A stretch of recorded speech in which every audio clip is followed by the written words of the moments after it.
Right, massive welcome to Truth Juice Dave from We Are Change Liverpool. With human rights and the commodity of the person.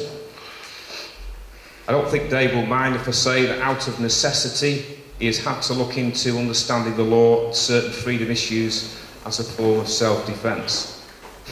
Tonight Dave looks at the Human Rights Act and our relationship to it, the complex build of exchange acts that we probably would all benefit from some degree of comprehending, which are more than 90 in number and need legal training to interpret.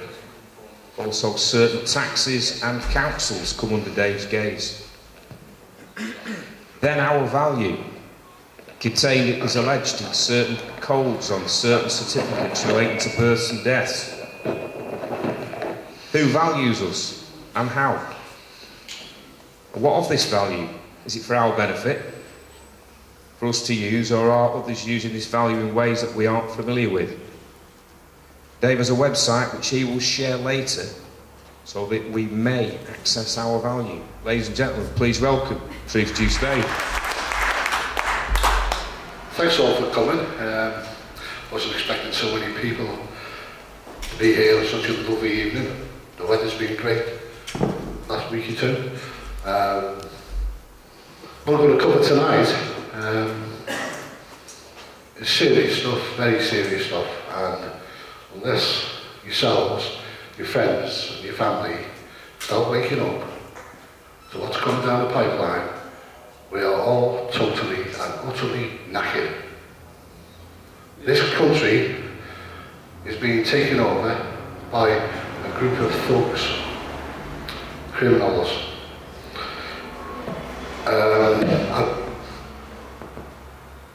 Looking at the Parliament website the last couple of weeks and what I've uncovered, it's breathtaking. Right, I'm going to read something to you. I don't know whether you've seen this or read it yourselves. Can you all see that? I'm going to read it anyway. Children of tomorrow, I apologise to you on behalf of those in my time for the things we did not do.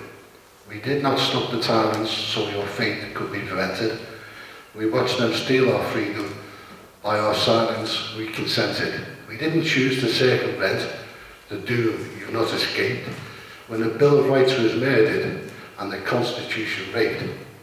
Some of us were lazy, others too afraid to think about our children, the ones that we've betrayed. I guess you're too busy to be concerned or care. Now, to try and ease the burden of the change we made you wear. We could have been good shepherds when the wolf got in the fold, but we watched the flame of freedom die instead and left you cold. I'm sorry we were timid, my selfish generation. We left you but a remnant of a free and prosperous nation. I'm sorry for our actions, like cowards we've behaved. We could have left you freedom, instead you are enslaved. Children of tomorrow, descendants of our land, I'm sorry for the loudness, the fate you now withstand. Now, that's available on the crowhouse.com website. And it says a heck of a lot about what's going on, and believe me, please wake up. Please get your friends to wake up.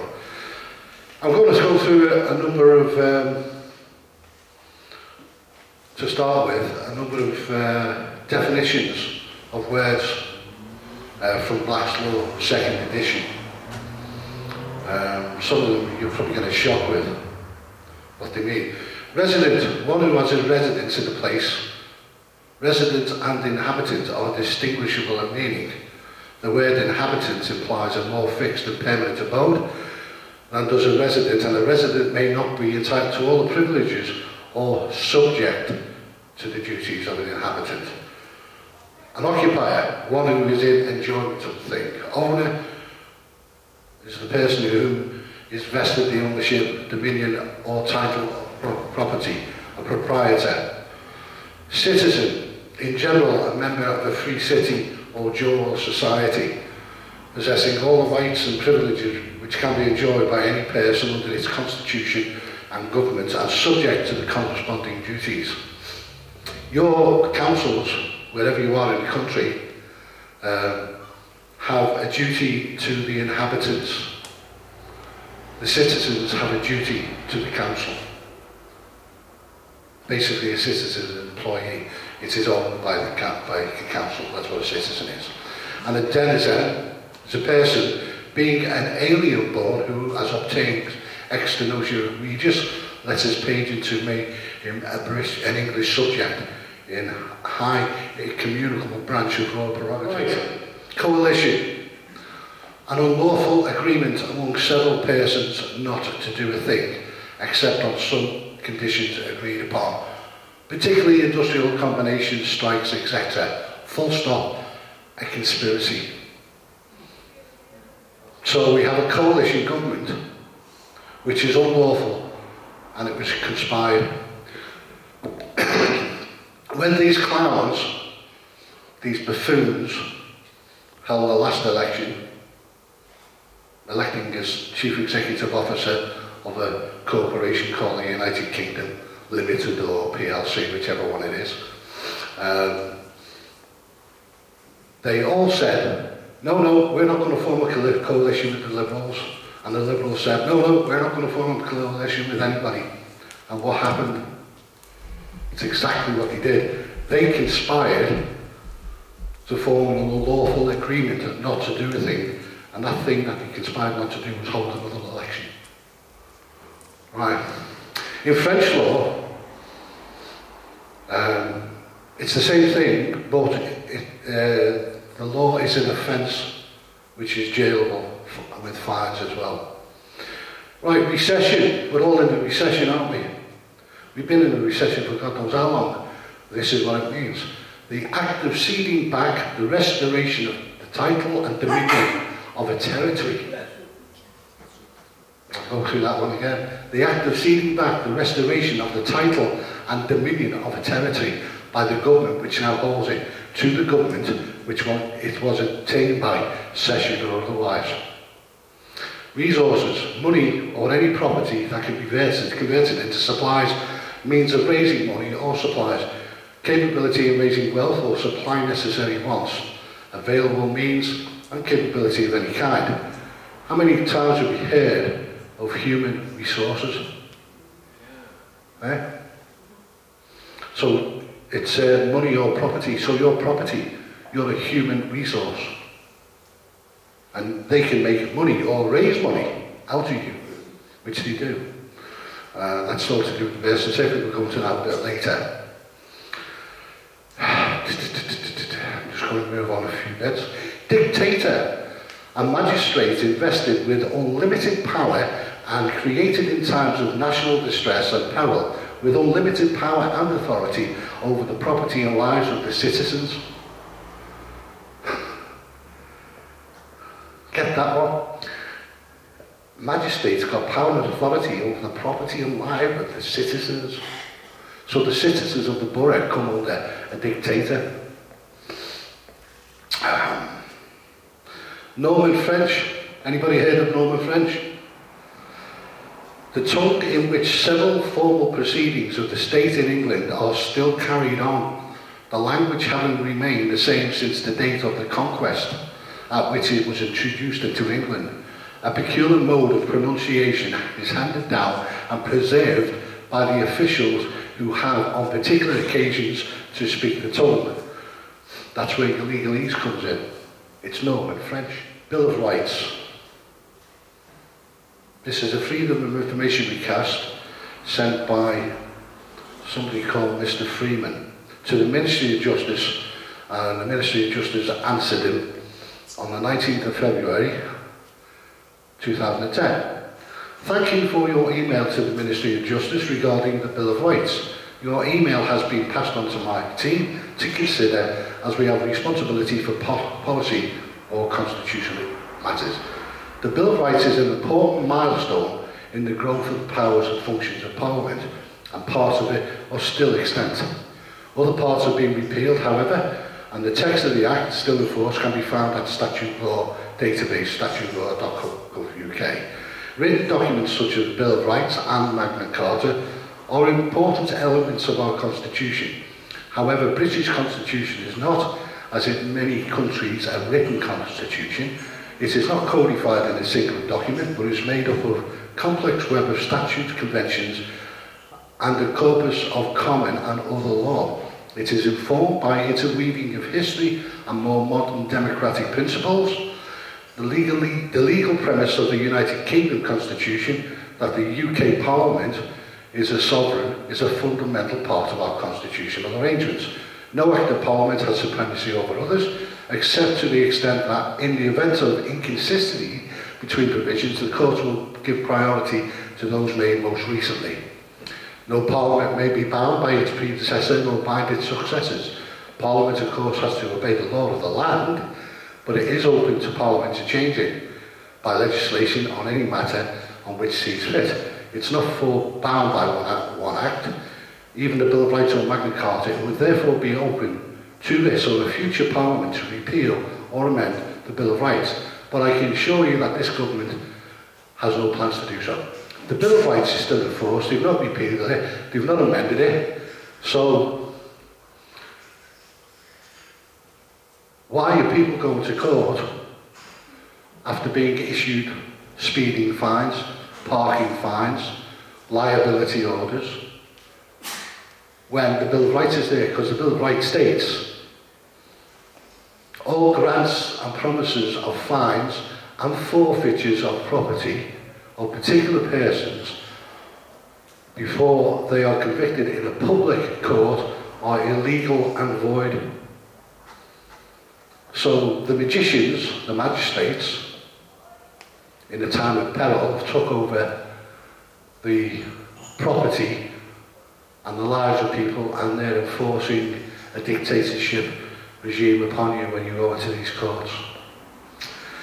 Right, let's move on. Anybody here, don't be embarrassed, because you might get a bit of good news. Anybody here like Margaret Thatcher? Don't be embarrassed. You can't be the only one. Right, well, you'll be happy to know, and I'm sure everybody's going to be happy to know this, that I dug this out from Parliament website last week. A bill to make provision that the annual bank holiday Monday in late August be known as Margaret Thatcher Day. This is not a joke.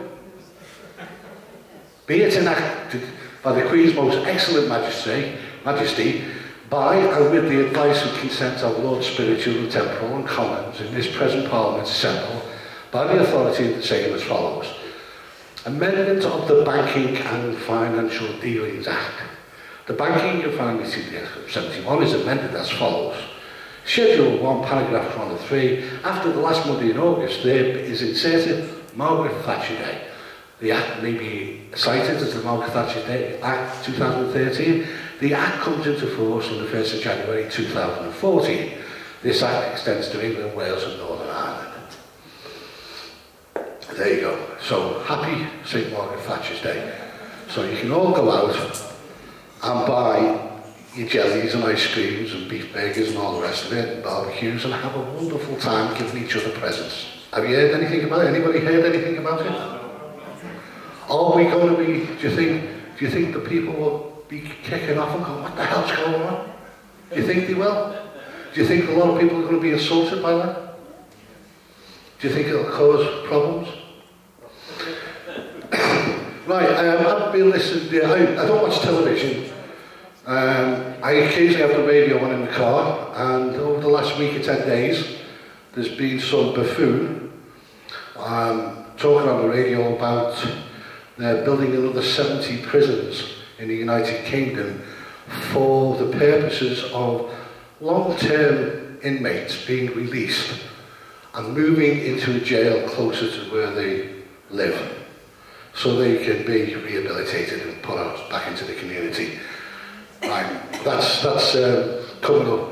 They're building them now anyway. Right, I sent a letter to the government on the 2nd of April. I'm still waiting for a reply. You've You've got me address there now as well. Right, all members of the House of Commons and Speaker of the House of Commons, the Archbishop of Canterbury and all members of the House of Lords. Whereas the general election held in the United Kingdom in the year 2010 did not give any one party a majority to form a government. Whereas the Conservative Party and Liberals formed a coalition government, where all parties' manifestos were not to form a coalition government with another party in the event of a hung parliament, in plain words, without a clear winner of the said election. Whereas the Conservative and Liberal parties joined together to form a coalition which does not represent the people's wishes and goes against the pledges at the time influenced the peoples of the United Kingdom and gained votes for the individual parties. Whereas the ruling coalition government has no lawful right to be in power at this time, as it has not been given consent and did not ask the people of this country for the said consent. Whereas my understanding is that the peoples dictate which party and all parties form a government on their behalf for their benefit. Whereas the government acts in a position of trust in which it administers on behalf of the people with their consent. I understand the word coalition is defined in Black's Law 2nd as an unlawful agreement among several persons not to do a thing. My understanding is that the Conservative and Liberal parties did, in 2010, conspire to form a government in the United Kingdom as opposed to holding another general election, and that this act was unlawful, and therefore all acts, policies, statutes, regulations and rules from this coalition government which it imposes on the peoples of the United Kingdom are unlawful ab initio. Whereas I do not give consent to this coalition government to continue in power and direct all members of the House of Commons, House of Lords to do the honourable act and to dissolve Parliament immediately and announce a general election, which at this time around is on the basis of a lawful Parliament to administer the power of the government by the consent of the people and no more fall into the hands of conspirators to gain control of this one-time great country of ours. I said that on the 2nd of April. As of yet, nobody's replied. I sent it to the Commons, the House of Lords, Speaker of the House. They don't like getting letters like that. They are criminals. Right, let's move on. Well, just add me on Skype, Truth Juice Dave. I'll be happy to send you a copy of that. Because I tell you what, with what I'm going to come up with tonight, you're going to have to start waking up seriously. This is heavy stuff. I'm not even scratching the surface yet.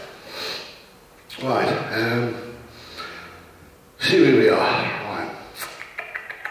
Right, there are a number of acts coming through which have had their first reading in, I think it was June. Doesn't matter when the first reading was, but they've had the first readings. And here's the first one that I picked. Right, being prepared for publication. Latest news on BBC, the TV licence fee. Summary. Oh, by the way, a lot of acts of Parliament that are going through at the present moment, in fact almost all of them, if not all of them, are being sponsored by a Mr. Philip Holloway. And he has in his little gang 6 other people that they've all grouped together and put this bill in, these bills in. This guy's name is on everything, along with the other 6 or 7 people. I'll go into maybe why that is, probably by the second half. Right, a bill to make provision to decriminalise the non-payment of the BBC licence fee. Now that's good news, isn't it? Is that good news? Yeah. It is, isn't it? Because you've got all these people scared of going to jail for not buying a TV licence. So that means, hang on a second, they must be listening to us when we send the BBC, go stuff yourself, we're not paying your licence fee for showing that perverted crap and that government propaganda anymore. Because we must be having an effect because there's loads of us doing it. So that's good news. So the government's listening, isn't it? Would you say? I would. This is another bill going through in November. Summary of the BBC Privatisation Bill. A bill to make provisions for the privatisation of the British Broadcasting Corporation by providing shares in the corporation to all licensed payers. Right? So, they're going to give you shares in the BBC. I suggest you don't go for it, because you're going to be on a loser if you do. So, the privatising of the BBC. Now there's going to be a lot of people out there go, yeah, well, I'm going to make a fortune out of this. Right, let's have a look at some of the good stuff that's coming. How many here smoke? Right. There we go again, there's that guy's name, Philip Holborn. A bill to make provision to allow smoking in a separate ventilated room in a private members club if a majority of the members of the club so decide. Yeah. So, all those Catholic social clubs can go, whew, sigh a bit of relief, because when that comes into, that's good news for people who smoke. The clubs are empty, you know, people that used to go around have a night's entertainment, the men at chinwag, tell them what's been going on in the world, and fight the crap that's going on. Well, we can get back to speaking to each other again. So, right, to extend the franchise for parliamentary and other elections and for referendums to all citizens over the age of 16. They brought down the voting age, or they're going to. Why do you think that is? What do you think? Anybody got any ideas on why that might be? So they can sweep the referendum on Europe. Who is being propagandised more than anybody? The kids.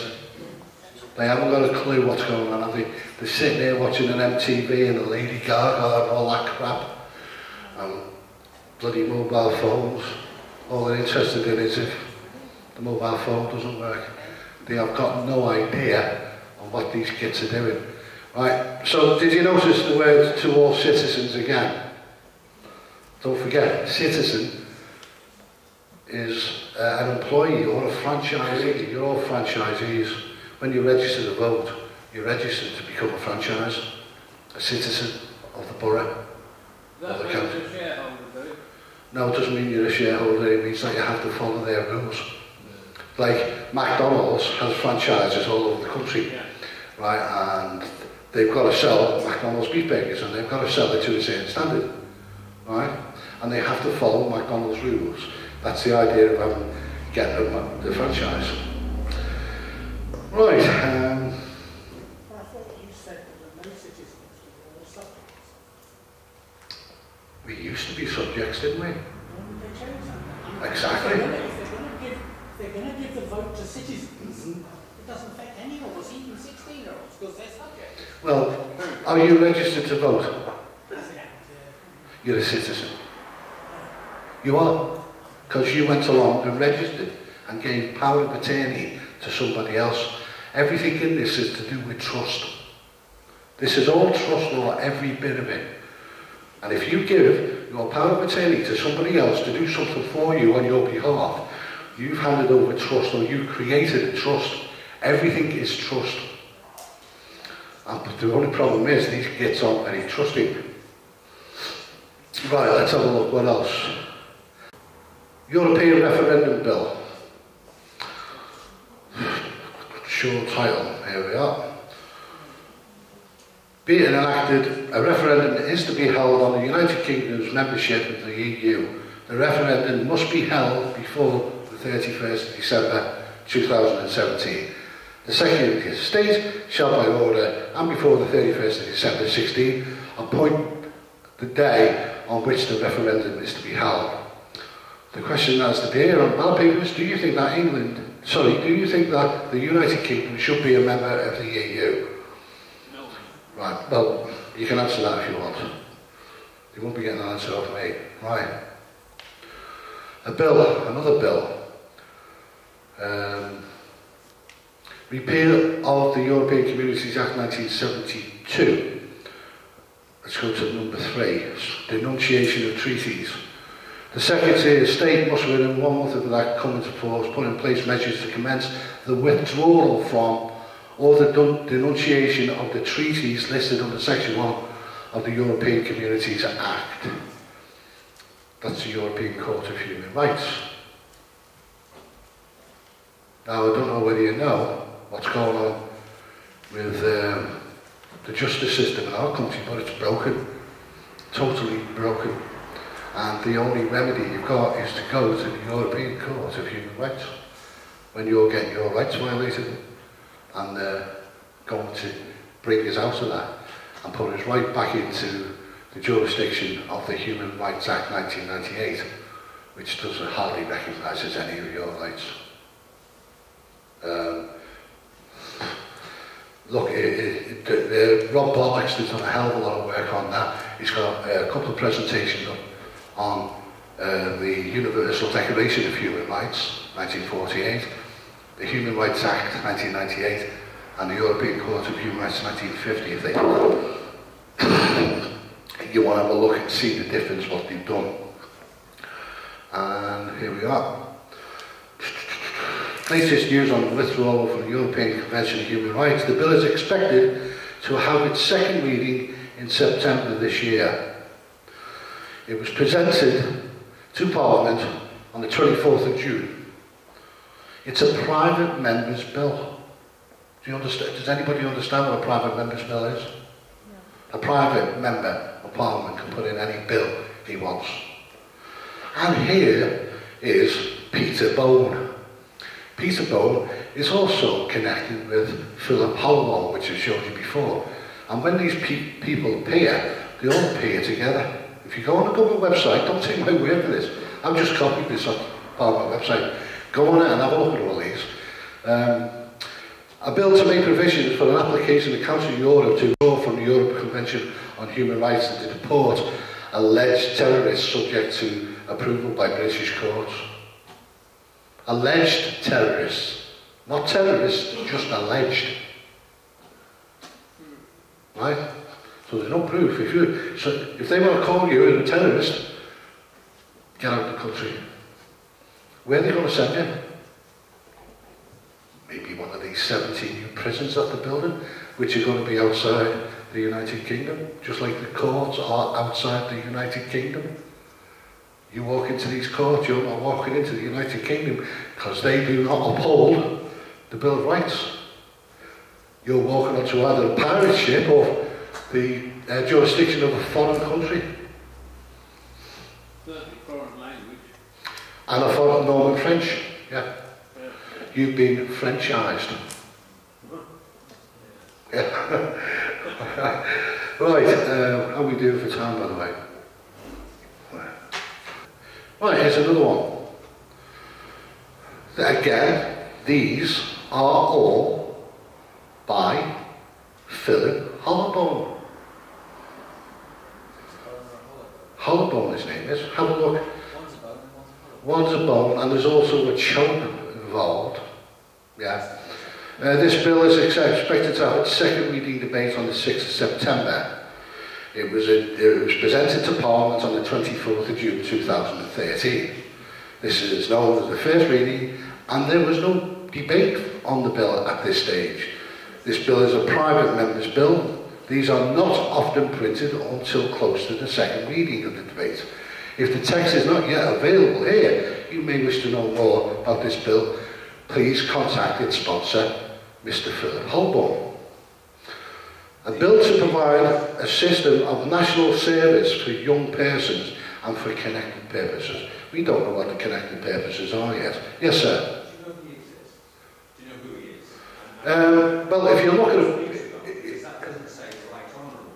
No, he's a Mr. An MP can be known as a right honourable or a Mr. For example, the MP of my area, which does bugger all for his money, by the way, I'll tell you a bit about that later. The MP of my area, on his letterheading, it's Joe Benton. However, he is referred to in the Commons papers as Mr. Joe Benton. Right? Now, when I go into the second part and tell you the real the real heavy stuff, what's going on, then you may be able to see where the Right Honourable is and where the Mr is. So, to bring him back National Service. Who is? He is, yeah. That's right, he is. Yeah, Kettering in Yorkshire, yeah. Have you seen a photograph of him? A right slimy little shit he looks as well. Seriously, he does, and he can keep that in as well. Sorry about the language, folks, but that's the truth of the matter. Very respectful, Dave. Oh, no, I don't want to read that one yet. That's for the second half. So, the good things that are coming are some people's eyes. The children are going to get voting rights. BBC, the licence is being decriminalised. The BBC is going to be for sale to shareholders. Who do you think the shareholders are going to be? Because I'm certainly not going to buy anything, you know. The National Service, some people think that's good. Yeah. Enroll all the kids, come on.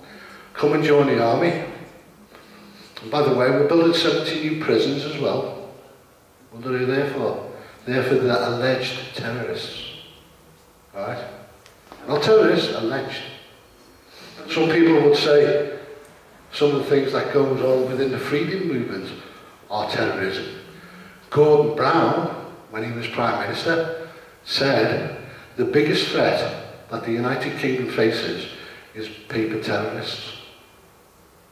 What are people doing now with mortgages, debt, letters to Parliament, and finding out what the law really means? We're asking questions. We're all saying, prove it. Where's your authority? I never voted for you. You give yourself them rules. So we're going to have an army full of young kids. We're going to have young kids voting, because we're not going to vote anymore. Anybody here going to vote at the next election? Anybody at all? No. Because if you vote, you give them the consent to carry on what they're doing. And when you say, oh, that's a lot of time it is. What time is an interesting one for those who are versed in politics. This one was sponsored by Peter Bone, again, 24th of June this year. Summary of the office of the Deputy Prime Minister Abolition Bill, 2013 to 2014. A bill to make provision for the abolition of the office of Deputy Prime Minister and its responsibilities to be allocated to other departments of the state. Does that ring any alarm bells here? Does it? You abolish the Deputy Prime Minister and the Prime Minister dies, becomes incapacitated. Who takes his place? Who takes his place? There's no deputy anymore. Well, let's move on to the next part. And I'm going to have an early break, if you don't mind, Rob, to give you something to think about. Right? And here is another thing. Another bill going through now. Second reading is about to come. Again, 24th of June, Peter Bone, the sponsor. Summary of the Prime Minister Replacement Bill. A bill to make provision for appointment of a Prime Minister in the event that a Prime Minister is temporarily or permanently incapacitated.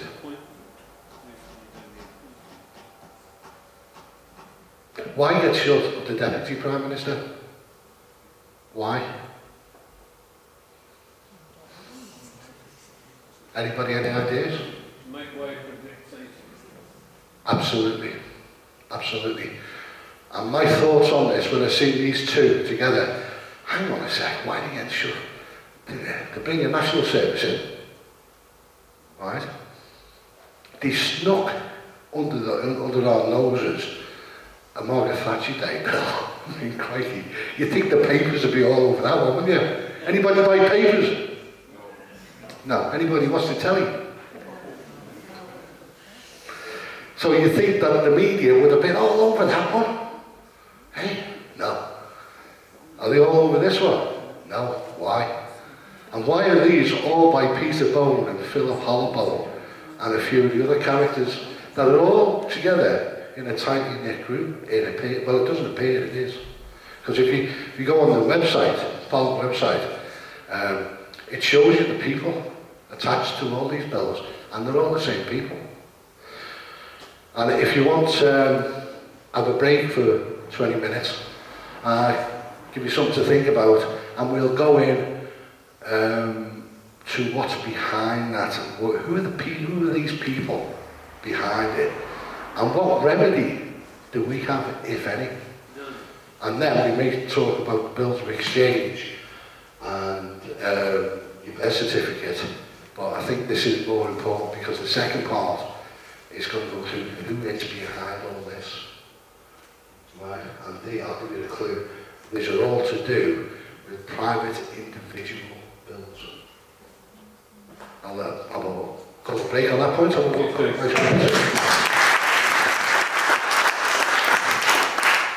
Thank you. Santos Bonacci, don't miss that one. He's fantastic. Has anybody seen him yet? Brilliant guy. I speak to him a hell of a lot on Skype. He's doing Truth Juice gathering as well in August. If anybody wants to go down and have a weekend camping, I think it's the 24th of August. The last day we will have a bank holiday. From now on it's Thatcher Day. Dave, sorry about that. You already met me. Oh yeah, not Truth Juice, quite here. We Are Change. Liverpool is every Tuesday at Crosby Comrades Club. Fitting place to have it in Crosby. You're all welcome to come down. There's no entrance fee, and you buy your own beer. Right. This is Colonel Edward Mandell House. Very soon, every American, and you can include Britain in there, and European, will be required to register their biological property, that is you and your children, in a national system designed to keep track of the people and that will operate under the ancient system of pledging. By such methodology, we can compel people to submit to our agenda, which will affect our security as a chargeback for our fiat paper currency. Every American, European, British will be forced to register or suffer being able to work and earn a living. So if you don't register, you can't work and earn a living. They will be our chattels, property, and we will hold the security interest over them by operation of the law merchant under the scheme of secure transactions. Americans, by unknowingly or unwittingly delivering bills of lading, birth certificates, to us, will be rendered bankrupt and insolvent, forever to remain economic slaves via taxation secured by their pledges. They will be stripped of their rights and given a commercial value designed to make us a profit, and they will be none the wiser. For not one man in a million could ever figure out our plans, and if by accident one or two should figure it out, we will have in our arsenal plausible deniability. After all, this is the only logical way to fund government, by floating liens and debts to the registrants in the form of benefits and privileges. This will inevitably reap us huge profits beyond our wildest expectations and leave every American, British and European, a contributor to this fraud, which we will call social insurance. Without realising it, everyone will unknowingly be our servant, however begrudgingly. That's what's going on with your birth registrations. That's what. Is that any different to some extracts from the Protocols of Zion? I've never read those documents over. No, sorry. Thank you. I'm not going to pretend what you're talking about, protocols. I know what Zion is and like, but I don't know what the protocols are. done that. I want to go through this again, just this one. Summary of the Prime Minister Replacement Bill. A bill to make provision for appointment of a Prime Minister in the event the Prime Minister is temporarily or permanently incapacitated. To make an appointment, not to make another election, to make an appointment. Therefore, we're going to impose our dictator on you. Right, simple as that. Now, let's move into the second part. Private individual bills. When I seen Margaret Thatcher bill, I went, crikey, how the hell have they got away with that? That is going to cause a lot of unease come next year. There'll be a lot of people really disgruntled and angry and how the hell did he do this?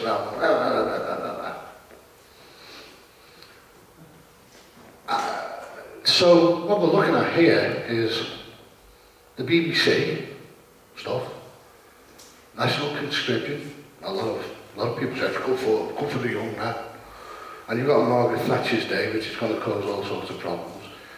So next year, in the headlines, we know what the media are like, the propaganda machines for the government and the government agenda. So all you're going to get is Margaret Thatcher Day, conscription, smoking ban. You can smoke in your members' clubs. And what else was there? But the important stuff that's going on in the background, the abolition of the Deputy Prime Minister, you won't hear about. Or how to appoint a new Prime Minister in the event of his death or incapacitation. You won't get to hear about that. So, smoking mirrors. That brings me to the private individual bills. You, each one of you, can make your own bill and put it before Parliament if you didn't know that. Did anybody know that? I didn't know. Sounds good. Did anybody know that? No. Well, yeah, each one of you can make your own bill. When I found this out, I went, wow, this is great, this. I'm going to put a tester in and have Thatcher Day abolished. Then I read into it more. And it says on the Parliament website, it says, private individual bills are mainly put forward by organisations to have a law be passed for the likes of a railway. Like so Branson wants to build a new line and take you from, I don't know, Scotland to France or Norway or something. And he would then have to inform everybody who would be affected by what he was doing, right? Or who was affected by that bill going through Parliament. He would have to say, right, I'm going to build this line from Scotland, it's going to go right the way through Loch Ness and right over the Grampian region, going to build this obnoxious bridge, and it's going to end up in Norway, so on and so forth. And then, if he's informed everybody and nobody objects, then it can go through the second reading and be passed. However, Richard Branson has to go through what's known as a parliamentary agent. A parliamentary agent is the only person in Parliament that can charge for its fees. And it costs lots and lots and lots and lots of lots of it, right? Because of the intricacies and the complex way in which these bills are brought about. So unless you've got millions of pounds, you're not going to be able to put a private individual's bill in. Now, excuse me, I've had dealings with a couple of the authorities over the last few months, along with Rob Bollocks. I'm sure, did anybody see Rob Bollocks thing on his council tax? No? Well, Rob's been challenging Wigan Council over council tax, and what he's uncovered is that Wigan Metropolitan Borough Council have the billing authority, and Wigan Council doesn't. They are two separate entities. They have two different addresses of where the businesses are registered. Wigan Borough Council has the billing authority, Wigan Council doesn't. The bill comes from Wigan Council. Now, he's hit a stone wall, finding out, trying to get these people to say who they are. But he's done a sort of searching, and his searches has uncovered that Wigan Council is run by a big bank or big organisation, or owned by a big organisation. Now, I'm not sure whether it's Capital Circle or one of them. So they're taking the authority from Wigan Metropolitan Borough Council, who had the Royal Seal, and as a private corporation imposing council tax on the citizens. I suggest that what's happened is that these big banks have got put in these private individual bills because they've had the dosh behind them and been able to change the law as regarding the Local Government Act. And it's been a long-term thing, and that's where we're at now, where everybody is a citizen and everybody does as the bloody well told, because if you don't, you're in trouble. This is where your bedroom taxes have come from, because they have employed parliamentary agents to put in new laws so that they can charge you bedroom tax, right, and get shut of all these single persons discounts and issue their own liability orders. The local councils have the authority given to them. Probably, I'm not 100% certain on this, but if it looks like shit, smells like shit, it's normally shit, isn't it? Part of the expression, but if it looks like it, sounds like it, the chances are it's going to be. They've created their own laws via Parliament, by private individuals, got the agents, the parliamentary agents, to do all the protocols, go through all the system, and created this monster which is taxing you in every way it can. Hence we've got all this new stuff, bedroom tax, and so on and so forth. But not only that, your council, wherever you are, 2 years ago, no, sorry, not 2 years ago, last year, brought up a new constitution. Every one of them did. And it's all worded the same. And each one of them, which don't forget now, we're talking about a private entity. We're talking about a bank or something like that, are issuing their own liabilities in their own courts. Any council building can be nominated a court. If this is owned by the council, we can have a court here today. As long as the magistrate on the premises, doesn't matter, it can become a court. And the court clerk are the ones who are signing the liability orders. The magistrates don't appear to be signing them. If you go onto We Are Changed Ashton, or Manchester, and go look for the Ashton group, there's a document there, and it's the Justices Clerk Society document, where it states that 2 years ago, there was questions to MPs regarding the validity of liability orders made by the council. And the last sentence on that document is the most important, which says, at no point should a member of the public become aware that the council is dealing with the whole thing. Now that goes against all human rights laws, and that goes against the Bangalore principles. The Bangalore principles are the set of rules, regulation, codes, laws that govern all our judiciary, clerks of court, magistrates, judges, etc. And it flies in the face of that. And one of the things the Bangalore principle states is it has to have transparency. And there's the Justices Clerks Society saying that at no point should a member of the public be aware that it's all in-house. So your council tax, your councils are having their own private courts, and putting liabilities on the citizen, the person, if you understand what I'm talking about here, right?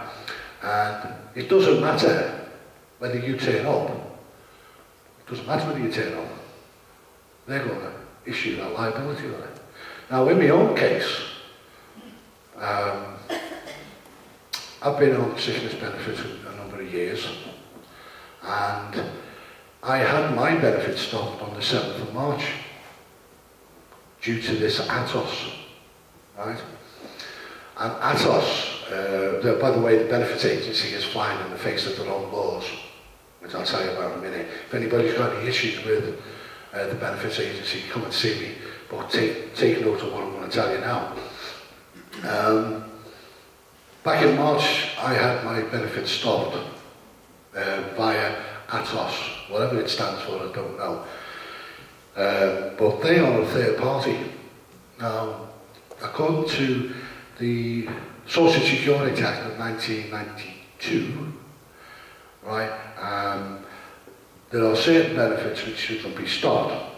They are income support, disability living allowance, or PIP as it's called now, sickness benefits, there's a list of benefits anyway, which cannot be charged or assigned.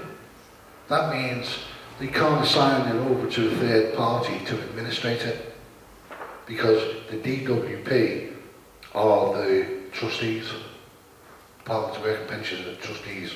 And if you go to the National Contributions Act, it states that, again, it can't be assigned, and that you are the beneficiary. That means you're beneficiary. So if the word beneficiary is ever used, it can only be in two cases. Number one, a will, or number two, a trust. Right? It's a trust, of course it is. I mean, that's what that first document will show you, and the second half of the registration birth certificate. That is a trust, right? And you are the beneficiary of that trust. So they've assigned it over to ATOS. ATOS have made a decision, and bang. Now, having no income whatsoever means I can't pay any council tax, no matter what liability they want to put upon me. I can't pay. He who does not have cannot give. Yeah? Can't get blood out of a stone, as my dad said. So, Sefton Council can bug off. They can send as many letters to the trust, Mr. David Sweetjuice, as they want. Because I'm not going to put my energy behind it. But anyway, there's a liability order, and it said, let's see if we've got it here. And guess what? No. Never mind. It says, notice of a liability order. A liability order was issued by the Magistrates Court on whatever date it was in June, and you owe us £151. If you don't cough up, we're going to send the boys round and put you upside down and shake, you know. So I wrote back immediately saying, which court was it? No, because it didn't say South Sefton Magistrates Court, it just said the Magistrates Court. Right? And show me a copy of this order. They show me a notice of it, but do not show me a copy of it. So I wrote to this Margaret Rawding. Here's an interesting title she has. Margaret Rawding, Head of Corporate Finance and ICT. I don't know what ICT means, but she's Head of Corporate Finance, and she's going after the corporation. She's Head of Corporate Finance. She wants money off another corporation. Which ain't me, because I don't do business on my own. Anyway, so I sent that back, and I also went along to South Sefton Magistrates in Merton Road, in Bootle, with a subject access request notice and a N244 to have the judgment set aside on the grounds that I was not given notice that there was a hearing. Yeah, Bill of Rights 1689. So, the South Sefton Magistrate wrote back to me a week later and said, there's no liability orders or anything like that being issued from this court. I then sent a long spoken letter to the Chief Magistrate in Sefton, and the Chief Magistrate in Sefton happens also to be the MP. Yeah, right, whose name, it won't be mentioned here, but it's Joe Benson, who does very little for his money, by the way. A Labour MP, safe seat, he's had it for 20 years or whatever, did not oppose the Margaret Thatcher bill, yeah, Mr. Benson.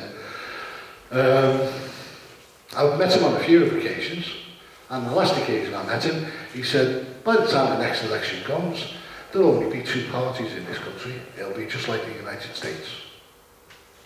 They were his words. I also asked him, do you represent the people of this area, or do you represent the citizens? Because I know the difference. And he said, I represent the citizens, whether they voted for me or they didn't. So he doesn't represent the people. Okay. Anyway, only Saturday morning, just gone, I got another letter off this Margaret Rowling, head of corporate finance, saying, cough up, because South Sefton magistrates and a liability order was issued. Who's the liar? South Sefton magistrate said, no, we didn't issue any orders, we've got no record of this, and we've got no record of you, full stop. However, Sefton Council are telling me that South Sefton magistrates did, and they still haven't produced a liability order. So what's going on there? So question everything, because while you're questioning them, they can't make any moves. And if you question them enough, you'll begin to see the lies, and you'll be able to see the bigger picture of what's going on. And if you're paying these buggers, oh, here we are, council tax liability notice. Here we go. It's important that you respond to Sefton Council now with the information we need to help you. Our records show that you have not paid or have paid insufficient council tax in respect of your book property. A liability order was issued by the Magistrates Court on the 13th of June. It doesn't say which Magistrates Court, and it doesn't show me the liability order. So what do? I mean, who the hell's Sefton Council anyway? It's not Sefton Metropolitan Council. Sefton Council is being administrated by a Measure, which is a private corporation. And they're making demands on my trust. This is Justice Clerk Society, which is, it's on the Ashton Group website. Right. April 2011. Procedure in liability order applications. Background. Council has been contacted by Peter Downton of HMCS Enforcement Team concerning the way HMCS records the making of a liability in council tax cases. Due to challenges to the process in various quarters, including questions from MPs, the concerns raised are that the procedure is not... It's gone off. There we are. It's not transparent. HMCTS or HMS cannot demonstrate that it's accurately recording the orders made, whether the orders are in correct form since they are not wet ink signed. What happens is a computer prints a facsimile signature of a clerk of the court, right? And they say it's signed. They say you've had a hearing, but you've never had a hearing. You've never had even an invitation to a hearing. And here at the bottom, procedures prior to the hearing. The court and its staff should not give the impression that the council is in charge of the whole process. That is an official Justice of the Clerks Society pamphlet which is sent out to all the Justice of the Clerks. Or Clerks of Justice, sorry, the other way around. So, they're criminals. They are criminals, these people. Now, so what's happening is that these private bills are getting put in by corporations, and I suggest I suggest, I can't guarantee it on this one, this is total conjecture, that banks are putting these private individual bills in, right, and getting private members' bill attached to it for the likes of these things like renunciation of the European Union Court of Rights, abolishing the Deputy Prime Minister,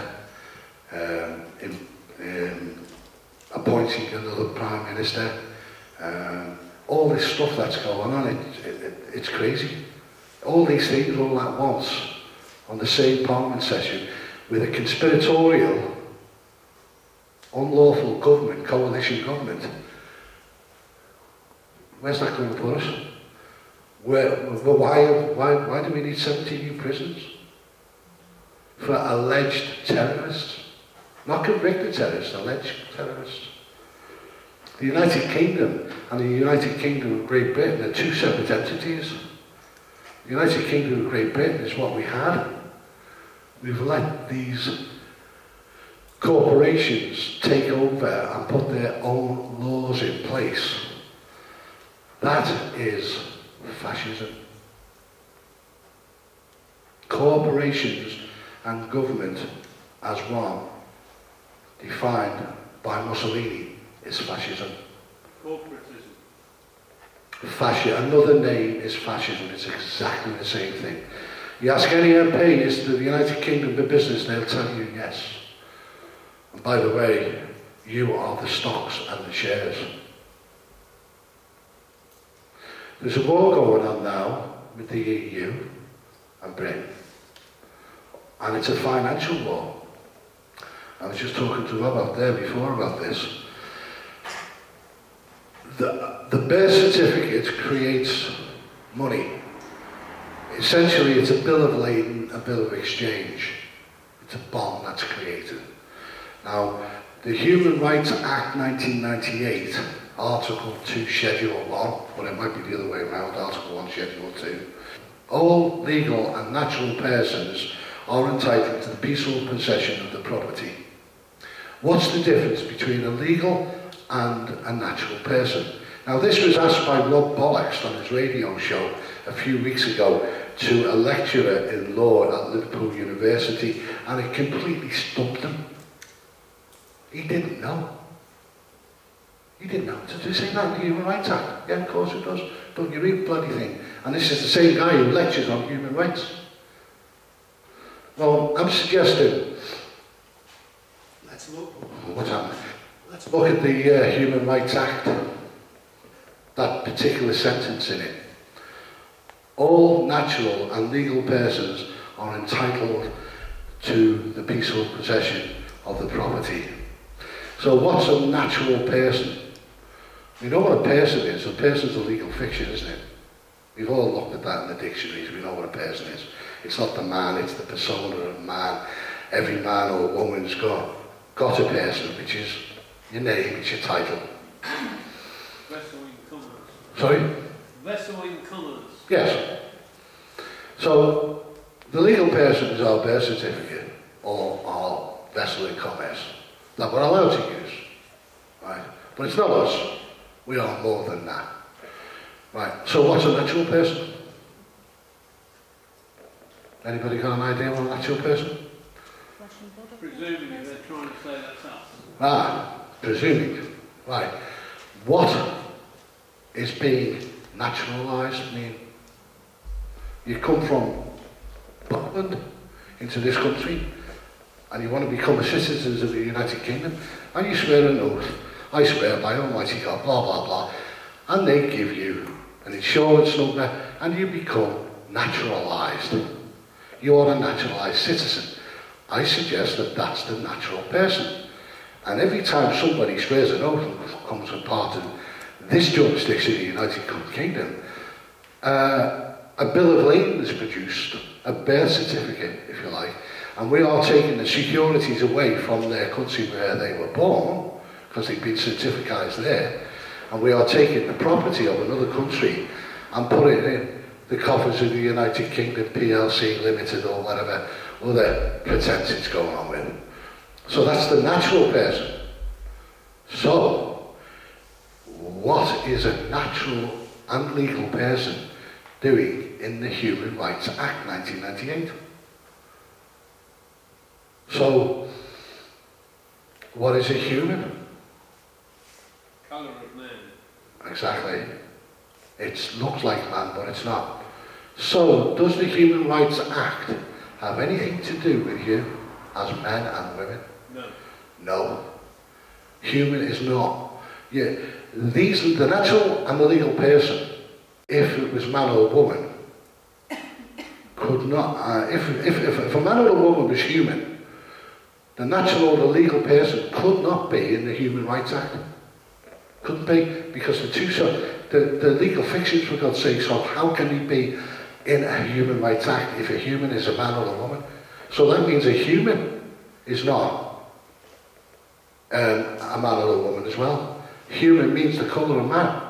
Just like money, you've got money, the colour of money. Remember the film, The Colour of Money? It looks like money, but it's not money. These £20 notes we carry around with us, they look like money, but it's not money. It's a promissory note. It's a debt. The colour of law.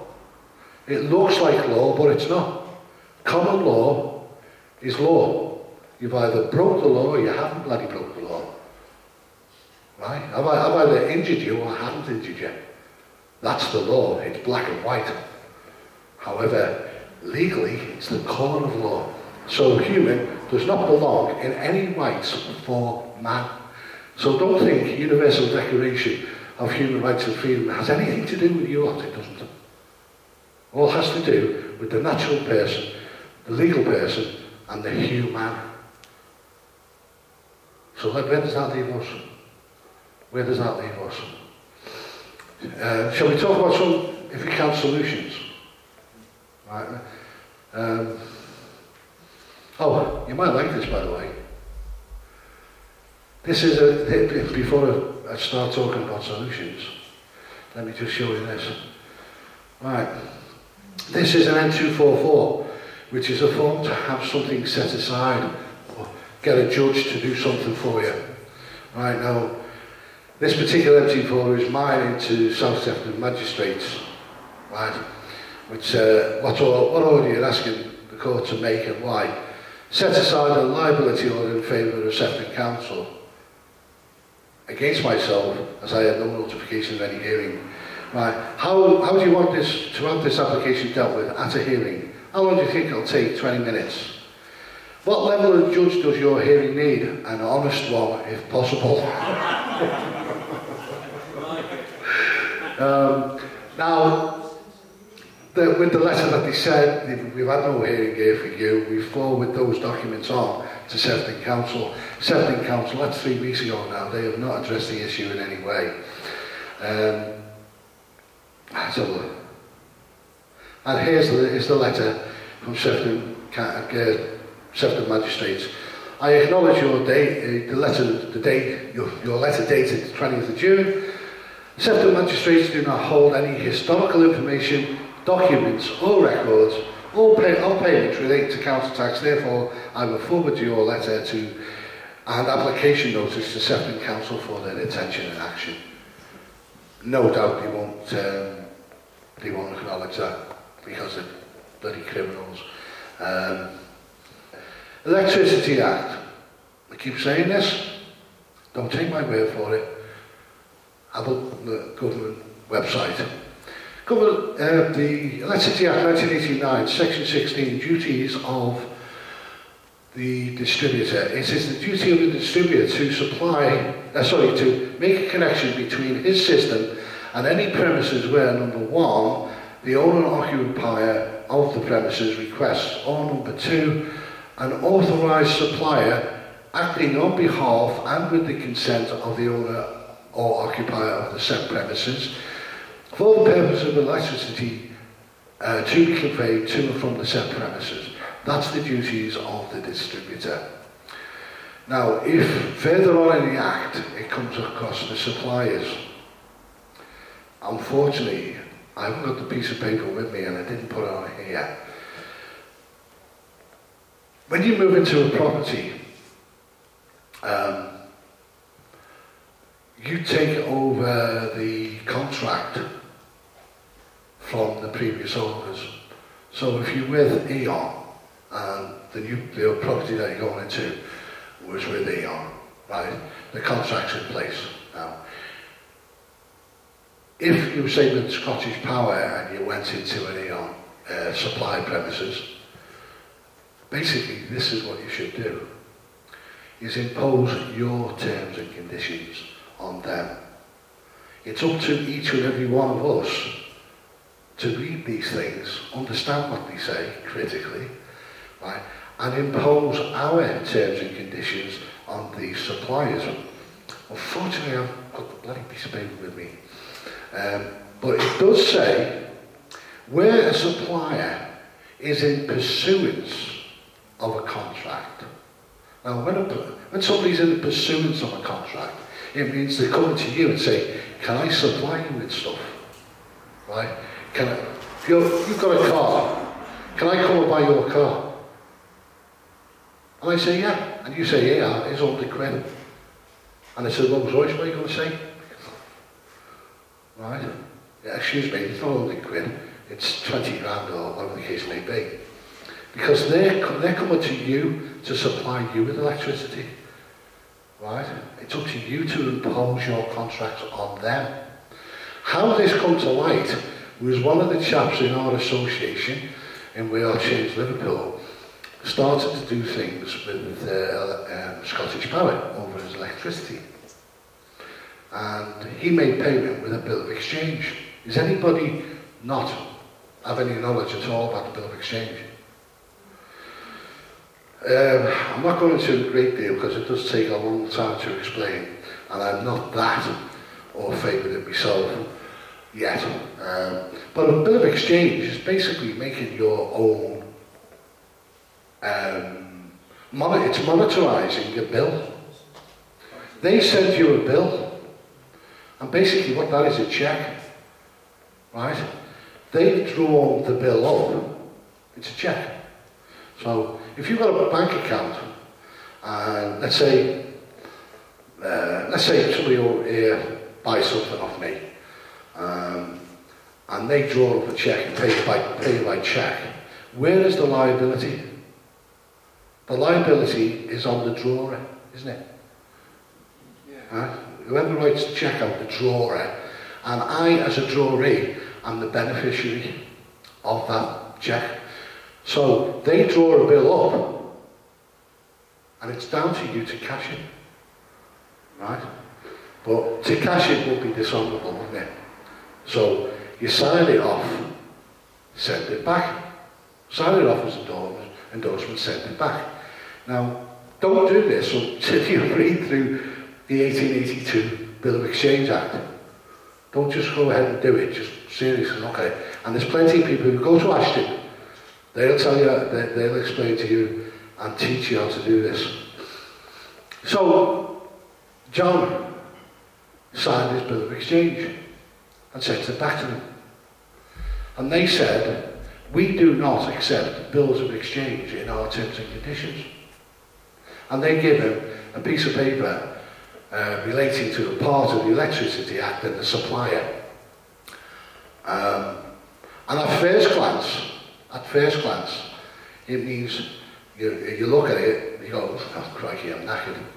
Bill of exchange doesn't work, it's not that. But it does say in that paragraph, it's up to you, each one of you, to make your terms and conditions known to them. Because if you don't make your terms and conditions known to them, they will impose theirs, and it will deemed to be a contract. It's not a contract, but it will be deemed to be a contract. An assumed contract. And assumed, it's deemed. It's a deemed contract. It's not a contract, deemed to be a contract. But once you impose your terms and conditions on them, you're supplying me electricity, you came to me, here's my terms and conditions, I'm going to pay you fair price, £100 a year, £200 a year, depending on how much you're using, right? And by the way, I will pay you by bill of exchange, because that's all it is. There ain't no such thing as money. It's only pieces of paper that's been signed. the banks, that's how you get your loan. You go in the bank and say, can I have a £50,000 loan? They say, certainly, just sign there. Your signature has created and charged up that bill of exchange. From that, they go, tick, tick, tick, tick, right, and give you access to all these promissory notes from that bill of exchange. There's no money, it's a promise to pay. It's all promise, it's all bells. It's all, it goes back to source of pledges, which is what that Colonel Howe said. Everything will be based on pledges. But with those pledges, we are now slaves. Right? Now there is remedy out there. It's the same with the Gas Act, the Water Act, the BBC Act when it comes out. If you're still watching telly. If you're still watching telly, you'll feel sorry for it. Right? Now, let's go to the birth certificate then. There's an internet site, it's called treasurydirect.gov. If you look up savings bonds, get your birth certificate out.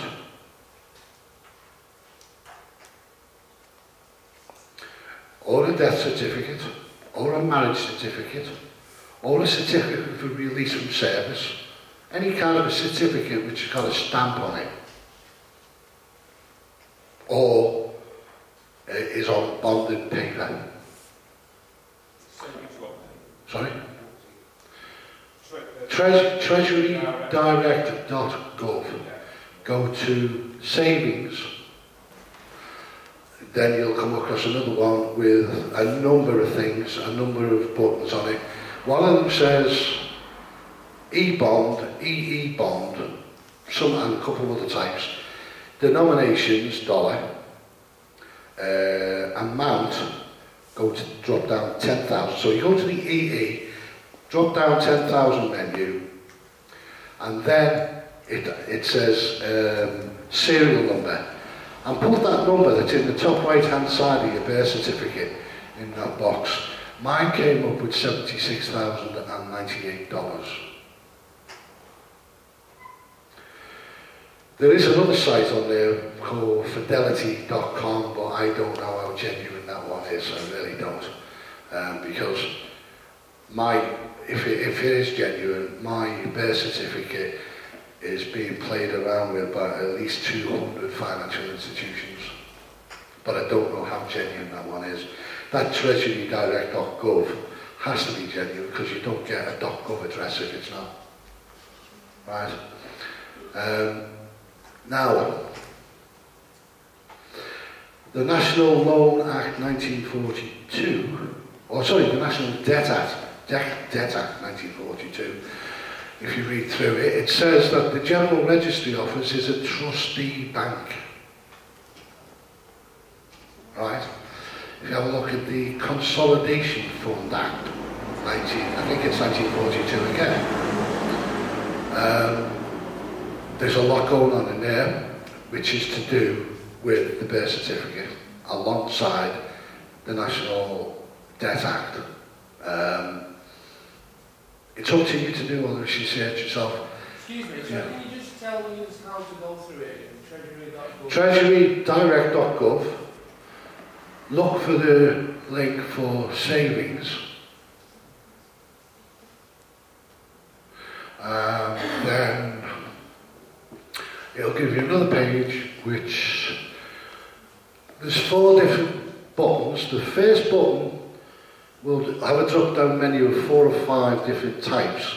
There's IE, A, EE, and a couple of others. Then you have the currency one, then you have the amount. And if you click on the amount one, down to 10,000 units, then put in your birth certificate number, and the next one is your month and year of birth. Click on calculator and it'll come up with a figure. Interesting about this, it doesn't matter what serial number you put in there.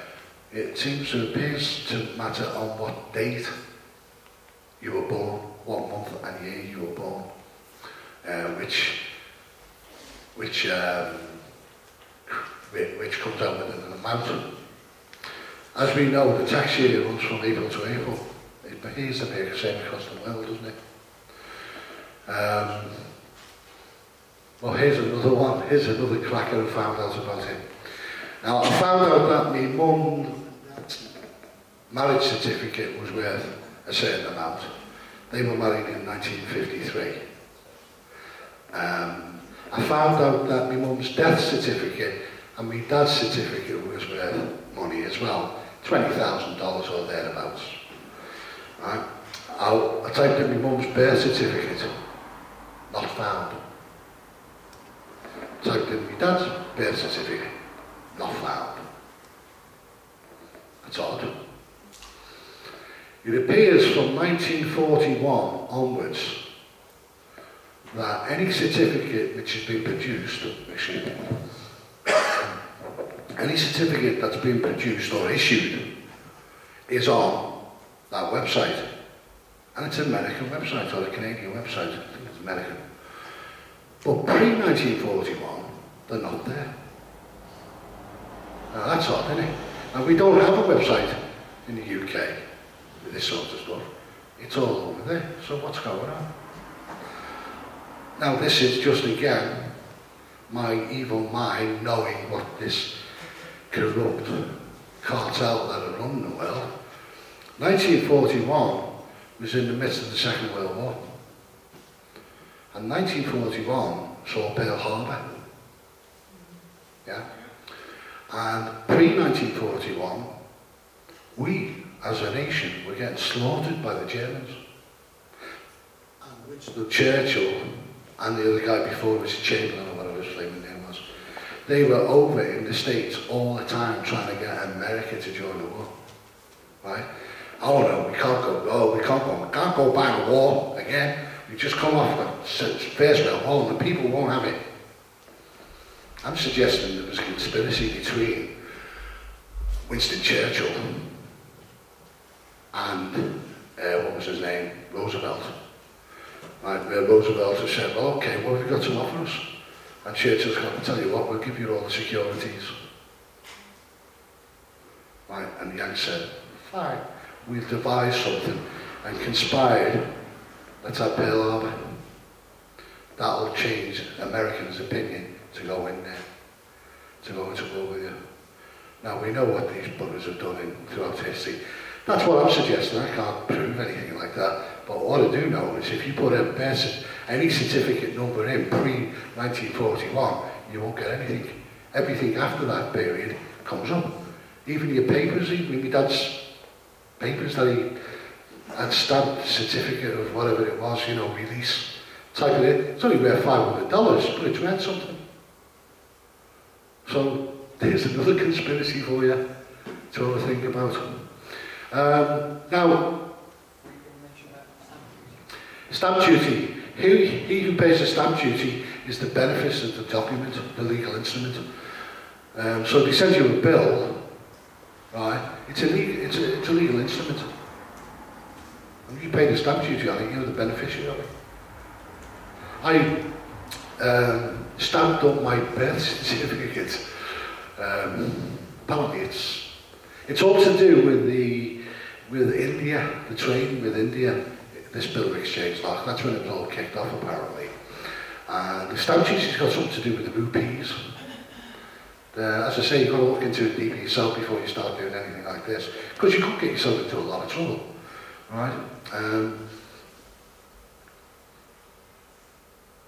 So it was worked out that if you pay 3 stamps, right, you then become the benefice of the instrument. Now, the birth certificate is, no question, a security. Because if you look in the law dictionaries and the commercial dictionaries and type in the word certificate, it says proof of stocks and shares. If you look in the Human Rights Act 1998, if you look in the Universal Declaration of Human Rights, if you look at the European Court of Human Rights, it says everyone is entitled to the security of the person. Right? Security, everyone is entitled to security to the person. So securities are stocks and shares in a corporation. That's the legal definition of it. The commercial definition of security is stocks and shares. And a certificate is proof of stocks and shares. And they're all on bonds. All of them are on bonds, bonded paper. Right?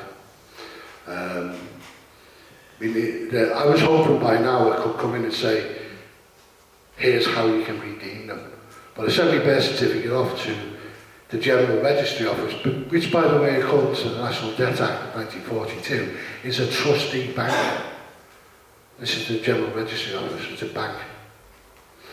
I posted it to the General Registry Office, and a week later I got it back. No covering letter, nothing. I'd signed all over it, I put thumbprints all over it, put stamps on it, endorsed it on the back, and it just came back. Since then I've found out that if you go to cash in securities, you have to have the witness of the signature present. Now, I don't know whether that's all that's gone wrong, but I am having an appointment with the General Registrar as soon as I can. I went down to the registry office to do this, but they said, oh, no, the General's not here, it's only a registrar. It's all compartmentalised, she didn't have a bloody clue what I was talking about, but very interested in it. So I've got to go to Southport and see what happens there. I've been into a bank, by the way. I must tell you this, there's somebody who goes to the Ashton Group, Darren, I don't know whether people know him, but he went into his local bank and said, I'd like my title changed from Mr. to Master. Cut a long story short, he got a letter, got a phone call the next day from the legal department at the bank saying, I don't know if this means anything to you, but it's certainly, I can't understand it, but your account has been updated to Master now. And a week later, he got a MasterCard and a Visa card with the title Master. Another guy heard about it, he went into his bank to have the Mr, because the Mr is contracted. It's contracted from Master. And it's interesting, if you want to go in your bank yourselves and ask this question and say, I'd like my title back to what it was, please, Master. Oh no, you can't do that. Because it automatically goes to Mr at the age of 18. So that means you're contracted down to the legal fiction. Master. From Mr from Master. So it's not your full self. I done the same on Friday, and I'm still waiting for an answer from the legal department, but when I went in, they said, I want to change it, have you got any proof that you're Master? I said, yeah, birth certificate, because I've written Master. And she went, do you mind if I take a photocopy? I said, no, go ahead, so sure. And Boss's office is just there. Right?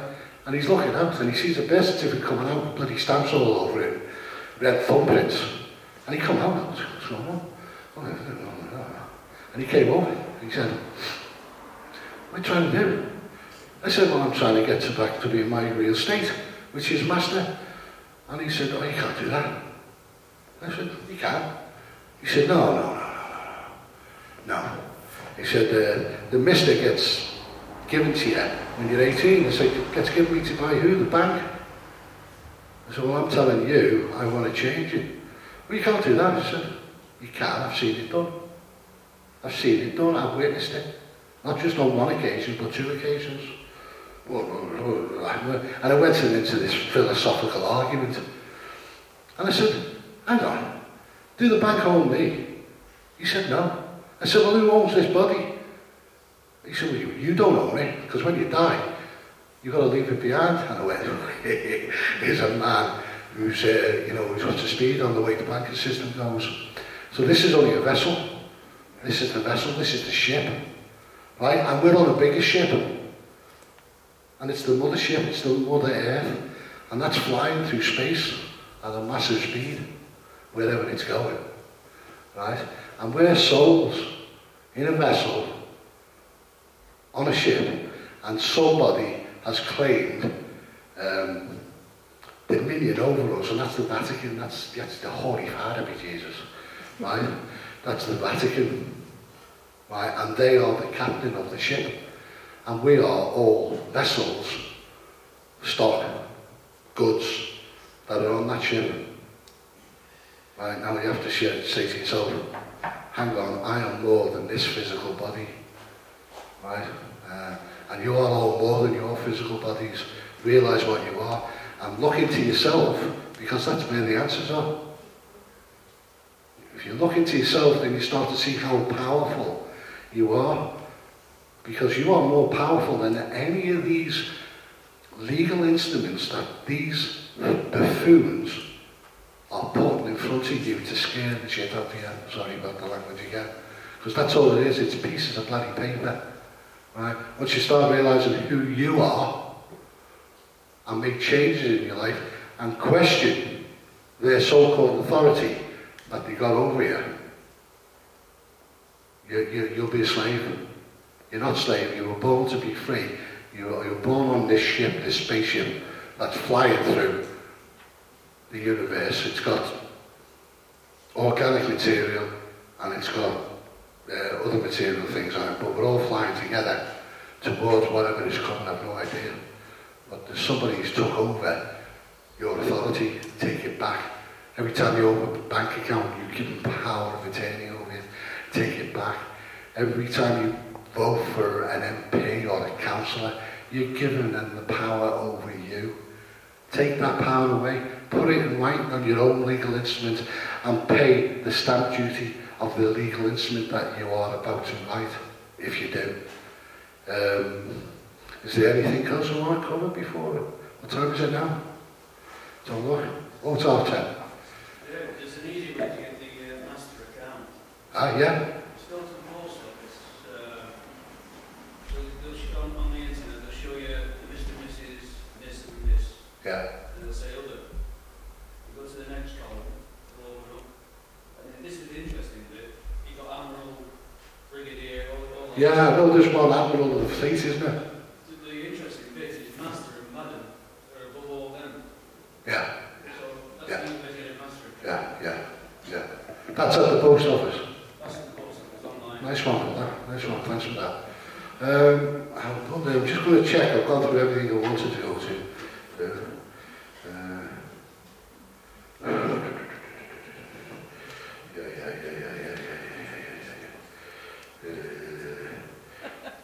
Withdrawal of human rights. There you go. Summary of the withdrawal from the European Convention on Human Rights and removal of alleged terrorist bill. So they're removing themselves from the terrorist bill that the European court has done, and the court of road tax. V62, V10, change of ownership. The V10, has this got the internet access on it, by the way? No. Well, go home tonight and have a look at it. V62 is the one for getting a new replacement logbook for the car. Right. A V5C is the slip that you give to the next keeper. Right. And a V10 is the one that is an application for the road tax. If you have a look at both of those documents, it says taxation class of vehicle, and it says private light goods, PC, petrol car, so on and so forth. It says private stroke light goods. Now if you're not using your vehicle in commerce, what are you using it in? You're using it in the private. Yeah? So strike out the light goods. And you're telling them it's a private vehicle. But you have to register it as a private vehicle as well. And that comes on the V5C and the V62. The V62, this is not verbatim, but it's as close to it as you can get. It says, if you are a business, if you are a business which is not registered, please fill in the name of the new keeper of the vehicle. And that's where you go along and put your name in. It's not asking you that. It says if you are an unregistered business or PLC, or limited it says, right, please supply the name of the new keeper. So if you put Rob Jones, 2 Acacia Avenue, you're telling them that your business has an employee called Rob Jones who lives at such and such, and that's the new registered keeper. You don't have to be a registered keeper in a private.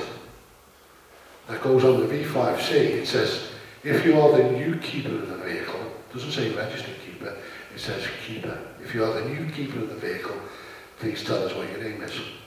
Bang. Right?